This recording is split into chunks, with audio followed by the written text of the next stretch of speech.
Welcome to another conversation in People in Fundraising.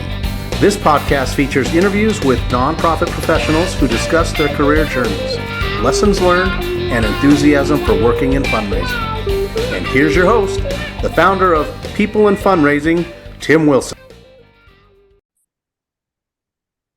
Hi, everyone, and welcome to another episode in Season 3 of the People in Fundraising Nonprofit podcast series, where I have guests from across the world talking about how they entered the profession, what makes them feel energized by the work they do and social impact, and also a bit about who they are as a person. Today, I'm very honored to have Carrick Davis, who is the immediate past president of Apra International, on our program. Hey, Carrick. Hey, Tim. How you doing? I'm doing great. How are you? I am, I'm going to say surviving, but I'm going to say thriving. I'm doing Dynamite. Dynamite. Well, tell our audience, please, where you're joining us from and a little bit about your professional pursuit. Sure. So my name is Carrick Davis. I am currently the Executive Director of Prospect Management and Research at the University of California, Davis. I am in Davis, California. It's about 15 minutes from Sacramento. I have been with Davis for just over a year, and I've been a handful of places prior. Like you say, I'm also the immediate past president of Apra International. That means that I have spent 6 years on the board, I believe. So, wow. In many ways, that is, it feels like a second job, but it's not a job. It's a volunteer thing, and I love doing it. So, I have, again, I'm UC Davis and have had, strong and long time with Apra. Dynamite. Thank you. And I'm excited to have you on for several reasons, Carrick. And one of them, as you just touched on, is your tenure on the Apra International board. As a board member and president last year, now immediate past president. I've had a few other guests from the Apra board, and I think just getting a sense from people like you what the bandwidth is like to do that and your full-time job and have a personal life. It just kind of destigmatized some of what it means to be a board volunteer leader. So thank you for that little intro. Before we get into more detail on the Apra International, I'd love for you to take a few minutes to talk with us about how you entered the nonprofit fundraising profession, please. I found prospect development as a way to apply my knowledge and love of social science and what data can tell us to explain and predict human behavior. But it all starts with food. So, all right. I describe myself as a social science mutt. So academically, my undergraduate program was sociology and health and society with a focus on economics and policy. I graduated from Beloit College, which is a small liberal arts school in Wisconsin, right on the Illinois state line. Okay. As a student, I had done research in the community around diet and physical activity, and ultimately how that connected to health outcomes. And and additionally, I was lucky enough to find myself in a statistics class that was applied social statistics, and so it made sense to me. It wasn't all numbers and equations; it was people and experiences, and that helped me make that connection. Yeah, cool. So I did my grad work at the University of Michigan in Ann Arbor. I started working towards a master's of public health in epidemiology, which is the science and statistics of clinical research. I guess post-COVID, everyone knows what epidemiology is. But that was where I really honed my quantitative chops. And I realized I was first exposed to R in 2007 in that program. Oh, wow. Right? Wow. But what I was really fascinated with was the idea of social determinants of health. So we know that genetics greatly influence health, but there are these structural and systemic forces that like these social determinants of health that I would argue have a more profound impact than genetics alone. Yeah. So like a clear and easy example of that is, typically wealthier people live longer and have better health outcomes than like those in poverty. Sure. And Yeah. that extends to gender, race, education attainment, wealth, location, even like stress and trauma have stronger effects on health than genetics alone. Oh, interesting. And so place and the built environment became like a lever that I thought I could sort of pull and change to reduce some of those inequalities. And Yeah. so I started taking classes in urban planning and ultimately abandoned my MPH degree and graduated with a master's in urban planning at Interesting. Michigan. And Wow. so both of those like disciplines have strong roots in like, equity and social justice. Right. Sure. So I'll get to fundraising, I swear. So urban planning like spends a lot of time looking at how things vary across space. And so I got hooked on this idea about how like wealth was distributed unevenly across the built environment. And you could actually like take cues from the built environment and identify areas of wealth. And Yeah. so that was honestly sort of that was the first glimmer of the science of fundraising, right? Yeah. Yeah. So I finished my program in Ann Arbor and I went to work in Detroit at a nonprofit startup that was funded by the Skillman Foundation called Data Driven Detroit. Oh.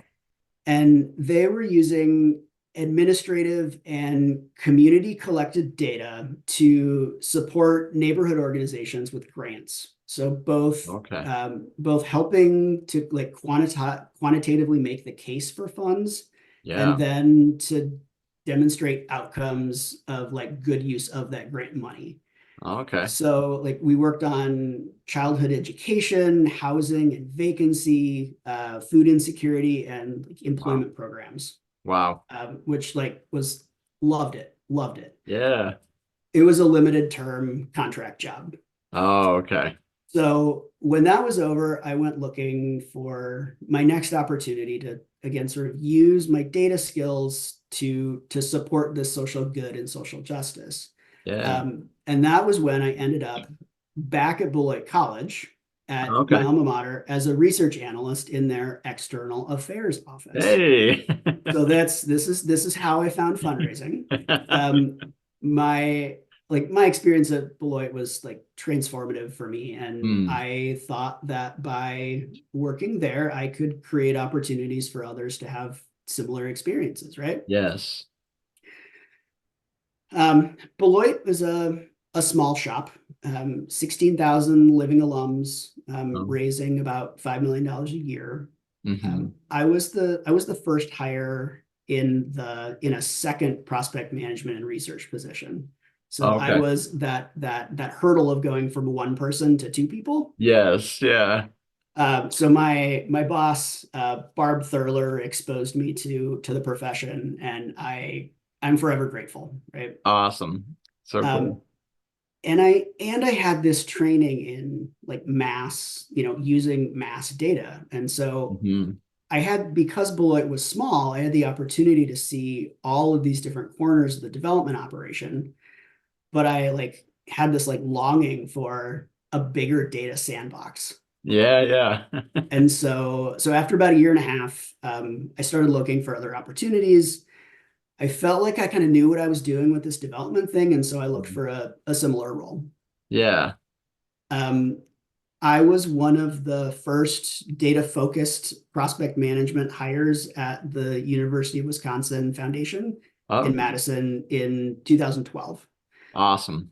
So their prospect development team had just begun to like diversify into the research focus and the prospect management data focus.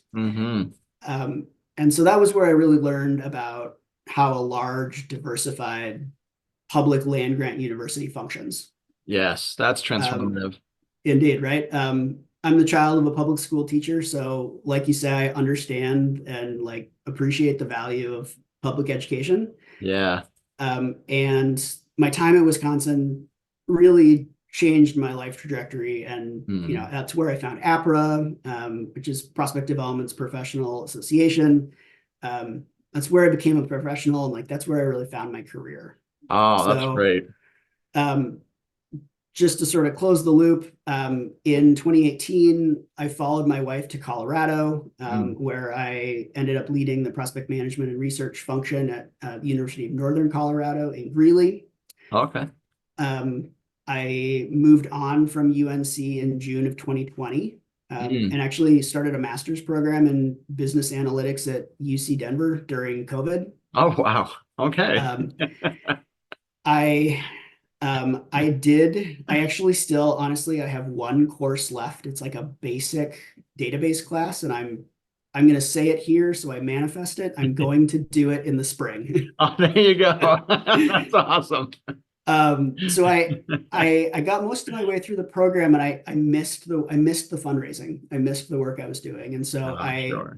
responded to a request from a friend who was working at Regis University, which is a Oh, yeah. Jesuit school in Denver. And I was working as, I don't know, sort of a report writer, data consultant. It was not so much a PMR position. Okay.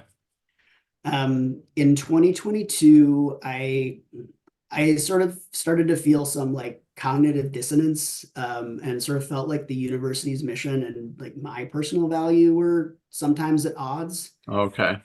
And then through APRA and some AASP connections, I came to learn about this position at UC Davis. Mm. The woman in the role before me had been in the role for 25 years and had retired. Oh, my goodness. And so I really understood this to be like a generational opportunity. Yes. Yeah. Um, I was familiar with the advancement leadership there. And, I again kind of reified, if that's a word, to myself that like I had the opportunity to invest my professional energy into changing lives through public education. Um, Absolutely.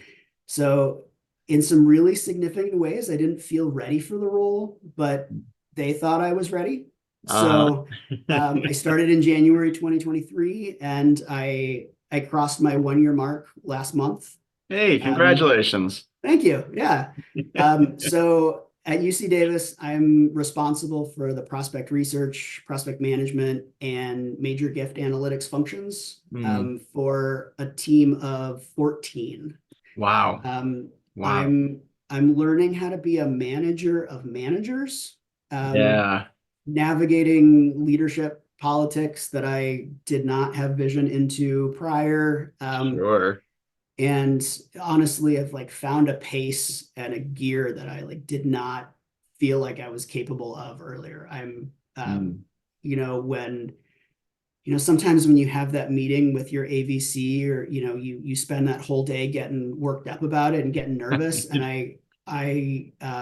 it's not that I don't feel nervous, but I have so many other things going on. I don't have the time to feel nervous. And Oh, I yeah. feel like I've sort of bridged over that worry, and it's like it's great. Yeah. I mean, not to say that I'm nervous now, but I it's a different pace. It's a different Yeah. pace.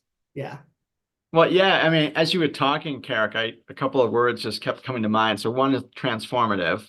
Yeah. Just talked about Beloit being so transformative as an undergrad, and then the generational experience to get into that role at UC Davis, and also that sense of community with your background, as you talked about, with data-driven Detroit, the community at Beloit, how the APRA and AASP communities, tipped you off to this opportunity.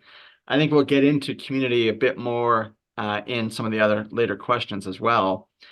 So thank you for taking us on that journey. That's fascinating. That's like 5 states in a decade or so. I know you asked me to keep it to 5 minutes and I blew right through it. So, That's but all I right. feel like it's important. It's context. It's who I am. I am the product of my history. So there it Absolutely. is. Yeah. Absolutely. And as you said before we started recording, so much of that first response filters and colors the later questions that we'll cover. So that's great background. Thank you. So let's pivot to the APRA International presidency. Tell us, it's a 1-year term, and if you can just describe a little bit about, the steps leading up to that. And then I've got 2 follow-up questions that you have on your questionnaire about it, please. Sure. So the APRA board is, I would say, probably APRA's highest level of volunteer engagement. We are, yeah, I'll skip some of the preamble. So when you become a board member, you serve a 3-year term. Mm-hmm. And if at any point you run for one of the executive committee roles, so secretary, treasurer, or president-elect. So president-elect, I would be the president in the future year. Yeah. Those are each 1-year terms. And so if you had served for 3 years and then said, I want to be the secretary, and became the secretary, you would serve that 4th year. Okay. And then if you did not continue to serve in another executive committee role, you would roll off. And Okay. so I did 3 years as a director, and then I was the secretary for 1 year. I was the treasurer for the next year, just stretching it out, right? Yes. And then president-elect.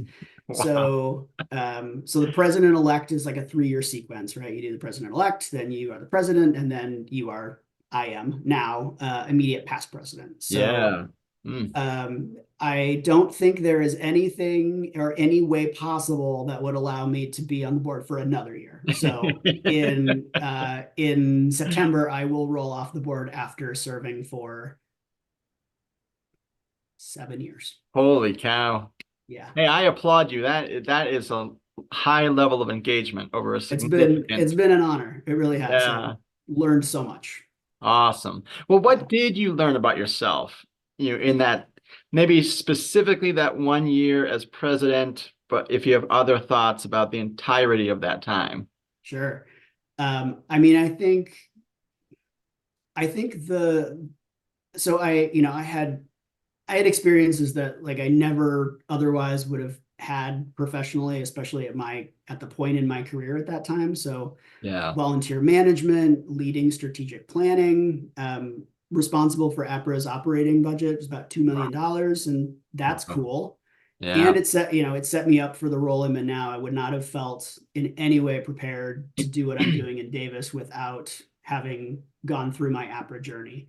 But I think the thing that I have learned about myself as APRA president, like the number one thing, is the distance between like myself and the role that we inhabit.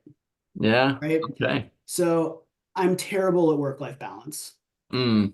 And like, when you meet someone, you like, what do you do? Right. And somehow what you do for work somehow reflects on like who we are. Sure. And I'm no exception.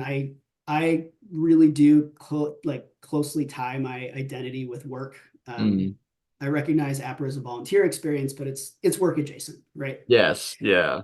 So as APRA president, and honestly, it was about a week before I became the president, APRA experienced a public relations issue. Yes.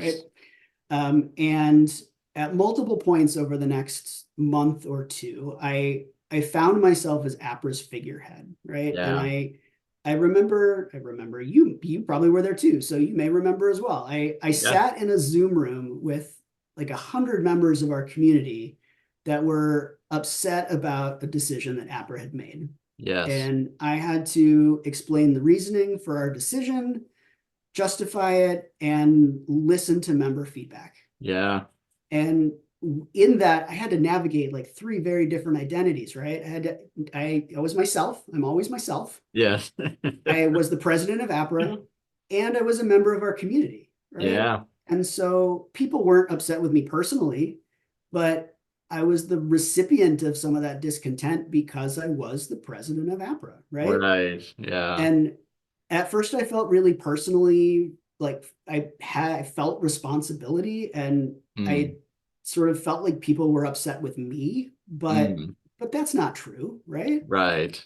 And it allowed that experience specifically really allowed me to learn the distance between myself personally and my role as president. That's fascinating. Yeah. I And I think, hadn't thought about that, those three identities. And I remember that Zoom call and thinking, you know, anyone is going to be in the hot seat after, a week or two coming into this tenure. Like that was really unfortunate timing. started strong. Yeah. But you handled it strong too. Like I remember emailing Thank you. you. I emailed you personally and said, "Hey, like I wish you all the best in this role." And I'm a big proponent of acknowledging people that step up to these volunteer leadership roles because it's a lot, as you've talked about. It's a work adjacent huge bandwidth. And I thought, man, like I was just impressed with you in that Zoom meeting. The Thank you. I would say whether it's poise or just very empathetic to hearing people's feedback. And I remember some people in particular that I thought were kind of egregious with their commentary. Yeah. Um, but yeah, you started strong. And I know we've just joked about that, but I feel like what I took from you, and I reported it back to the APRA Utah community, was like, he really wants to listen. He's very engaged in what we're trying to do, getting the community's feedback. And I think that you did a great job with that.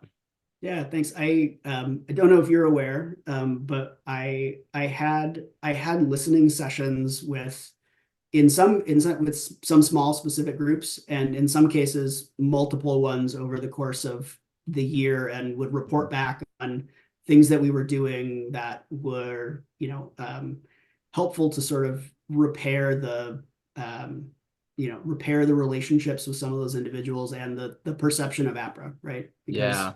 at the end of the day, we do it because we love it, and we all want the profession to thrive. And anything that we can do to further the perception of the industry and profession is like happy to do it, right? Yeah, absolutely. Yeah. So you mentioned, kind of jokingly starting strong. So my two follow-up questions here is, were there moments where you wished that you could reach for the eject button? That one that I just talked about. Not so. But, conversely, if it were possible, did you ever feel like if I had another 3 months or 6 months, we could make some more headway? I wish I didn't have to be beholden to a term limit. My year as a president felt like a flash. Sure. My 7 years on the board has not felt like a flash. Oh, I mean, yeah. I think that I think that I feel comfortable rolling off the board. I feel like I've done what I came to do. Yeah. And I got to get out of the way for leaders to come, right? Sure. My year as president was really time intensive. Yeah. And the running for the exits, sometimes work and life and APRA got piled on top of each other, and time was scarce. Sure. So I think in some of those moments, I wished I could set APRA aside and just let it sit idle for a couple of weeks and then come back to it. And you don't get to do that. Right. Yeah. But yeah, I have had a wonderful experience, but am ready to let others step in and lead. Awesome. Awesome. Well, if you're going to be in Seattle this summer for PD, I look forward to meeting you in person. We have we not met in person, Tim? No, no, I'm I've not. short. I'm shorter than you think I am. So am I. Ooh, I okay. I'm I'm 5'7". The nurse lets me say 5'7". So all right, well we'll stand back to back and have someone else tell us what's truth. That's awesome.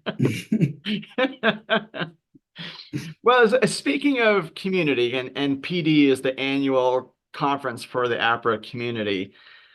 My next question here is from an interview you gave with Joan of the Obama Foundation. I just had her on as a guest a few weeks ago Mhm. with Elizabeth Roma.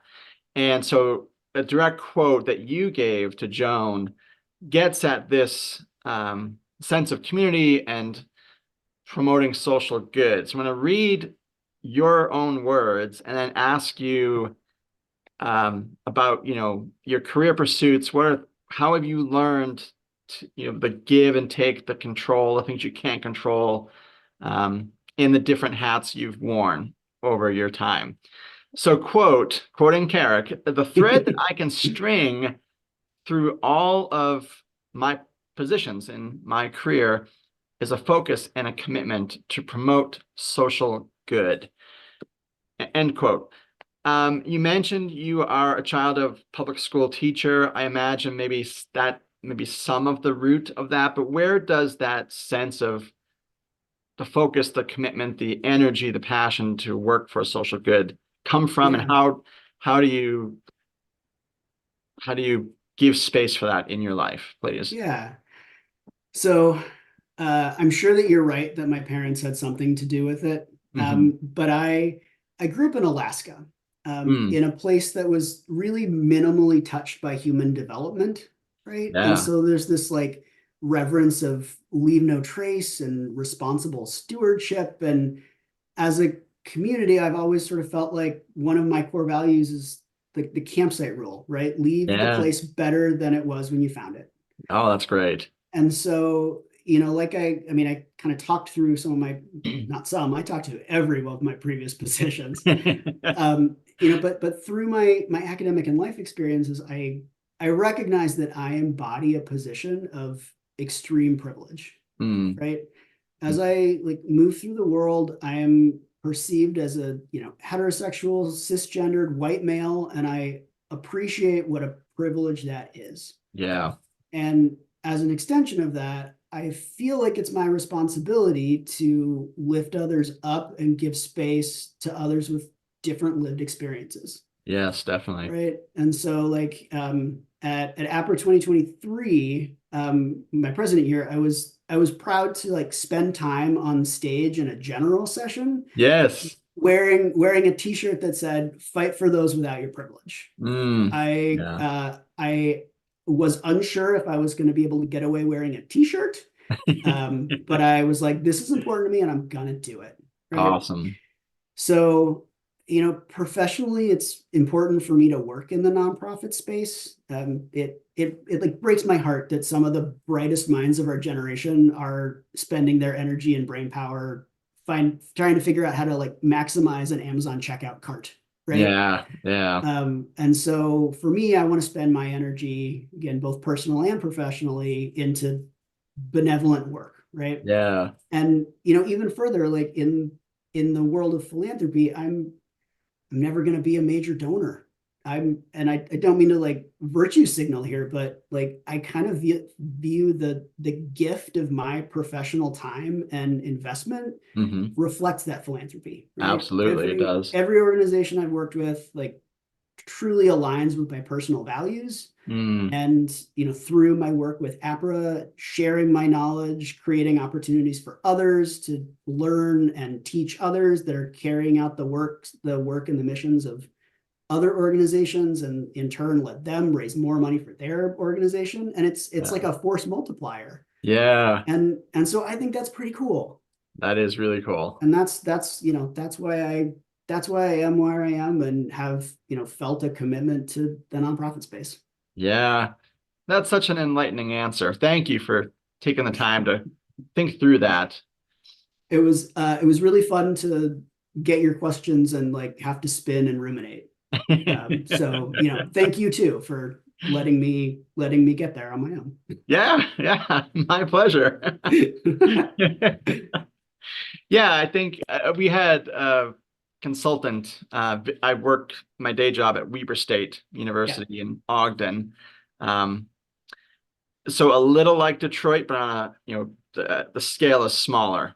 sure. It's a very old railroad city that's fallen on pretty hard times. We had a fundraising consultant on campus earlier this week, and she asked us to talk. When you think of the word fundraising, what words come to mind? And she said that the very first word in all the surveys she has done is impact. So the impact that we can make, and as you said, however that looks. So for you, for me, it's going to be a mix of maybe small scale annual donations, but also volunteering in our community, identifying donors, working with prospects. Yeah, so like time and talent, maybe less treasure, right? Yes, yeah, Yeah, exactly. yeah, yeah. Yeah, so I really appreciated your answer there. My next question, I found a way to pull in one of my favorite songs for the first time. This is like the 80th interview I've done. And I thought maybe you might be a good person to pose this question to, Carrick. It's a classic song by Crosby, Stills, and Nash called Delta. And there is a lyric in it that says, of fast running rivers of choice and chance. And as I had the idea to do this podcast, and as I've talked to people, that phrase, choice and chance, really encapsulates both how people have gotten into the profession and then what do they do from there. So for a lot of people, they get in by chance and then they make their choices of where they go from there. So as you reflected on that image, the fast running rivers of choice and chance, what moments in your career or in your life have occurred by choice and which ones by chance that have brought you where you are today, Carrick? It's interesting that your impression of others have said that they fall into fundraising by chance and then they stay and thrive by choice, because Yeah. mine are the other ways. Yeah. Like for me, the first moment that comes to my mind is when I made the decision, when I made the choice to leave Beloit and go to Wisconsin. Yeah. I remember a conversation with Mark Wold, who was the director of annual giving at the time. I had been offered the position at Wisconsin, and I was trying to decide if to make the choice to go or to stay. Yeah. And great conversation, whatever. But I ultimately made the choice to move to Madison, and it was at Wisconsin by chance that I met my future wife on day Yeah. 3 of work. Right. Oh, wow. I met my best man by chance at work. Wow. Right. And so, we put ourselves in positions, and we let life take over, right? We let the river of chance take us somewhere. Yeah. And I, I met my wife at work. I met my, best man and some fantastic friends at work, So cool. by chance. Yeah. That's awesome. And I mean, pretty confident I would not have, met those folks in my life had I chose to stay at Beloit. Absolutely. Yeah. Funny how life works out. Indeed. That's really cool. Thank you for sharing that. I often try to pull in people I admire, or I come across a quote from people I admire, like it's in an article or it's in a book, and try to see how some of these questions can be built into these conversations. So this one I really liked. I think there are some variations on this theme, but it's from Howard Thurman, who was a theologian, philosopher, civil rights activist as well. And I'd love to get your reflections on his statement. And in some of it, I feel like does tie into earlier replies you've had. So Howard Thurman once said, quote, "Don't ask what the world needs. Ask what makes you come alive and then go and do it. Because what the world needs is people who have come alive." So for you, Carrick, as you had that question to think about, what makes you come alive and how might you try to inspire in the various circles of your life other people to come alive in their own ways, please? So like I said, I have bad work-life balance. So what makes me come alive where I landed after thinking about this was whiteboarding.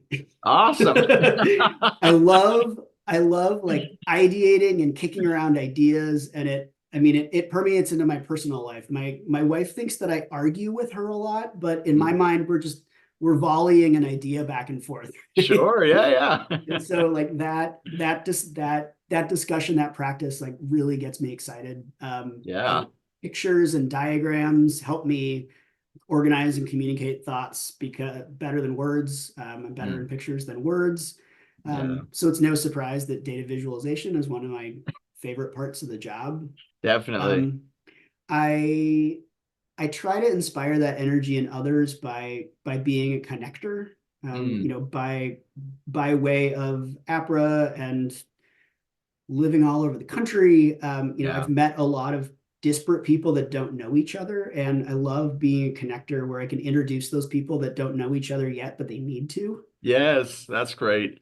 When you asked me this question, I had a visual moment, or not a visual. I had a picture in my brain. Here we go. So my favorite movie is Good Will Hunting. Yeah, that's great. And one of my favorite scenes in that movie has no dialogue. So it's the scene where the professor, and I forget his name, he's working with Will on a math problem. And they're in his office and there's an equation on the chalkboard, and they work back and forth solving this equation together, like without words. Yes. And they mark it up, they circle the answer, and then they like flop down in their chairs and they're looking at the chalkboard. And the professor just kind of like puts his arm around Will in that like lovely mentory way. Yeah.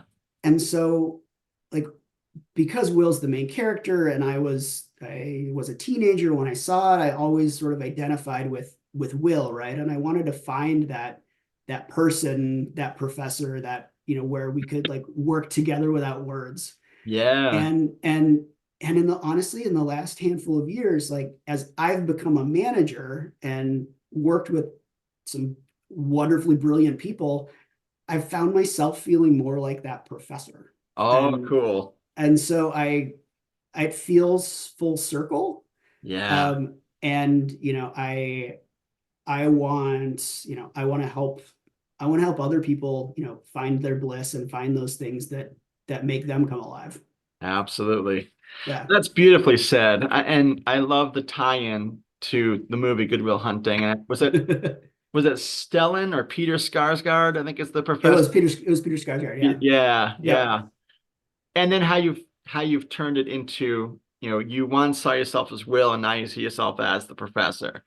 That's great. I mean, we all want to be, untapped snowflakes of brilliance, but I guess that's maybe the case for both Will and the professor in that case. Right. Anyway. Oh, that's great. We have about 10 minutes here, Carrick, and we have 2 questions left. I think we can get to both of them, and that.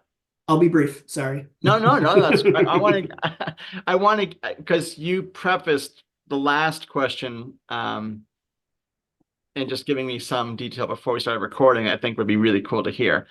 So you just talked about the different places you've lived, and that was one of my questions. What have you learned about yourself from living in the various places you've talked about here, Alaska, Michigan, Wisconsin, Colorado, California, whatever that looks like for you, please. Yeah, and Massachusetts and Oh, Wisconsin and Washington. Yes, wow. I contain multitudes, Tim. That's Um, awesome. so, I feel like I've said this without saying it, but geography is deeply important to me. Yeah. Right? I talked a little bit about how growing up in Alaska influenced some of my core values, and to me, like place, whether it's the built or the natural environment, I think has a really profound effect on us as social creatures, right? Yeah. How culture and space have influence over a person.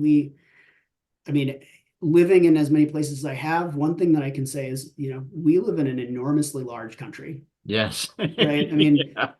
topography, climate variation, like sure, but it affects our language, our sense of self. Yeah. If we do, or how we interact or trust strangers. Yeah. Oh, yeah. Right?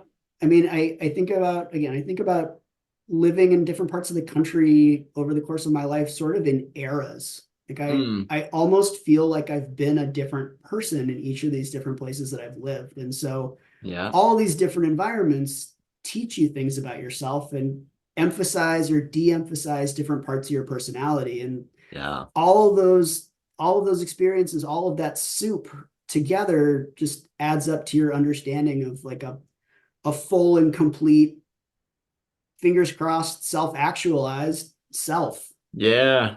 Oh, yeah. I think if there's anything that I regret about being in all of those places, it's that I've lost touch with a lot of really wonderful people.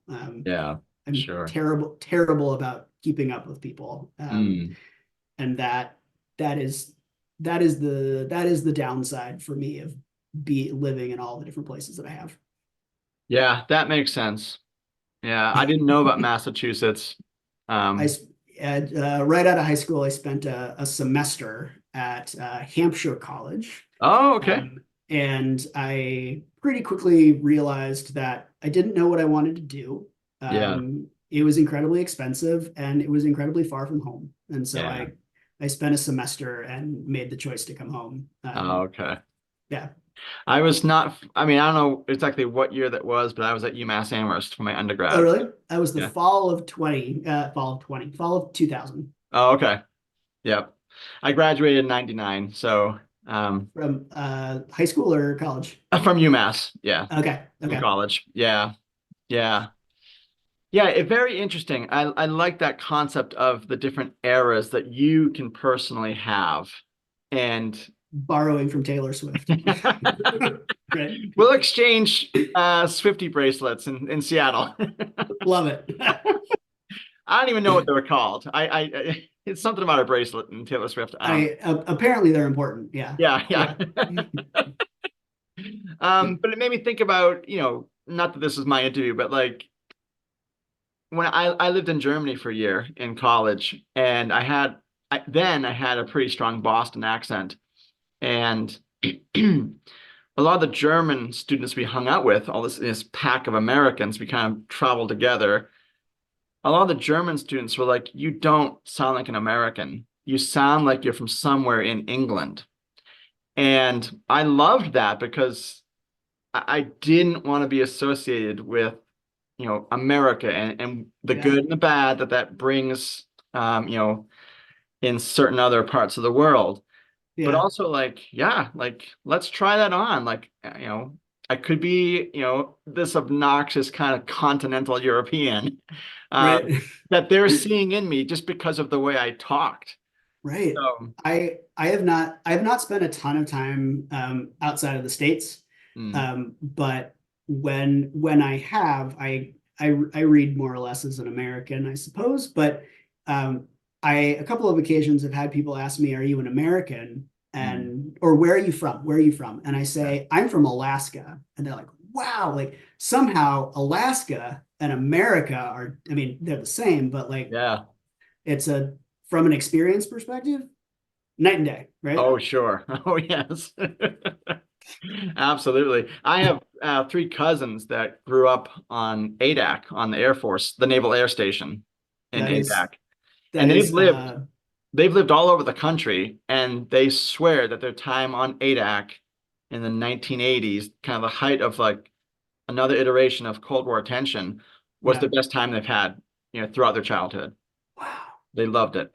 So for those of you that don't know where Adak, Alaska is, I got to do this. So Dynamite. If this is Alaska, Yeah. Adak's like out here. It is basically Russia. Yes. Yeah. It is, yeah, yeah. We talk about being away from civilization.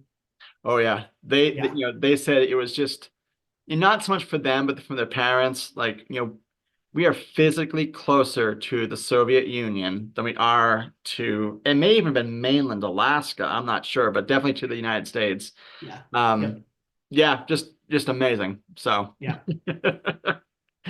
well, hey, this has been such a great conversation. Let's leave with this last question here, Carrick. Sure. What would you do professionally if you were not afraid? You telling me I'm afraid to? No. Uh, I maybe a PhD. I don't Mm, know. So like in epidemiology, the whole premise is like experimentation through an exposure and then seeing how the outcome is influenced by that exposure. And yeah. so when I think about that from the fundraising perspective, the first thing that comes to my mind is like we should try A/B testing to understand the effect of stewardship on subsequent giving, right? So Oh, that's a great yeah. idea, but like in the most extreme sense, that means that we steward one group of people and then not the other, Right. right? No organization thinks that's a good idea. Right. So I like I don't know. I mean, if it has not become incredibly clear, I'm probably academically minded to a fault, right? Mm, So I feel like I'm like a student of this fundraising stuff, and trying to yeah. understand cause and effect is really fascinating to me. Yes. Um, I also know plenty of people that have abandoned their PhDs midstream Mm, for sanity or sure. life, and Yeah. so I don't know if I have the perseverance for it. Yeah.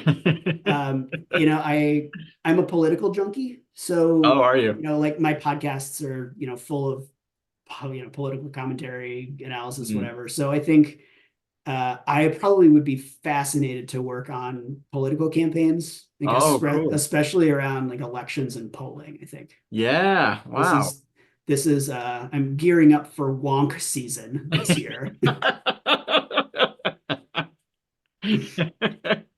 And yeah, I think the one space where elections and polling, I think that would make me incredibly nervous, right? Because of Mm, all of the real tangible things that happen with the outcomes of elections. right. In Yeah. some ways, fundraising feels a little more insulated and safe from what happens in the world and life. But Yep. I Yeah. think elections and polling would be really interesting. Interesting, huh? That's a great answer. I know that so I keep up with the podcast. I Well, have thank listened you. to a bunch of, yeah, you're welcome. Um, Also, thank you for having me on. My pleasure. This has been, Should have started there. no, this has been Um, so great.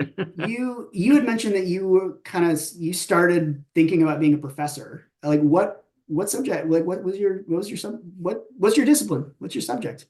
I love the Cold War. Okay, So I, that explains the Germany tie-in. yeah, yeah.